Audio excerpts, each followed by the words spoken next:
پہلا سوال ہے جی، سورہ تکویر میں اللہ نے سال کی حاملہ اونٹنی کا ذکر کیا ہے کہ اس کو چھوڑ دیا جائے گا، اس کی وضاحت فرما دیں۔ دیکھیں سورہ تکویر نا، اذا الشمس کوورت، اس میں اللہ نے قیامت کی ہولناکیوں کا تذکرہ کیا ہے۔ تو انہی ہولناکیوں کے تذکرے میں ہے کہ جب قیامت قائم ہوگی تو وَإِذَا الْعِشَارُ عُطِّلَتْ، 10 ماہ کی گابن اونٹنیاں وہ ایسے ہی چھوڑ دی جائیں گی۔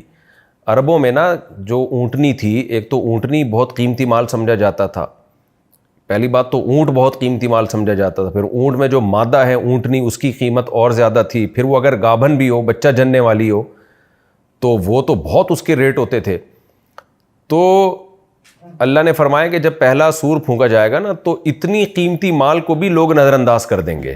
تو اصل میں یہ ایک مثال ہے کہ لوگ نفسا نفسی کا عالم ہوگا، جتنا بھی کروڑوں اربوں کا مال ہو، لوگوں کو اس کی کوئی فکر نہیں ہوگی۔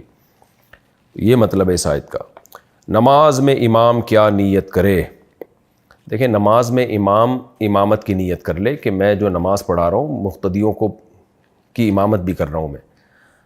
تو اگر امام نماز میں امامت کی نیت نہ کرے تو نماز تو اس کی ہو جائے گی، لیکن اس کو امامت کا ثواب نہیں ملتا، اور اگر امامت کی نیت بھی کر لیتا ہے تو اس کو امامت کا ثواب بھی ملتا ہے۔ لیکن جنرلی جب بھی کوئی نماز پڑھا رہا ہوتا ہے تو اس کی امامت کی نیت ہوتی ہی ہے، اس میں وہ وہم میں نہ جائے۔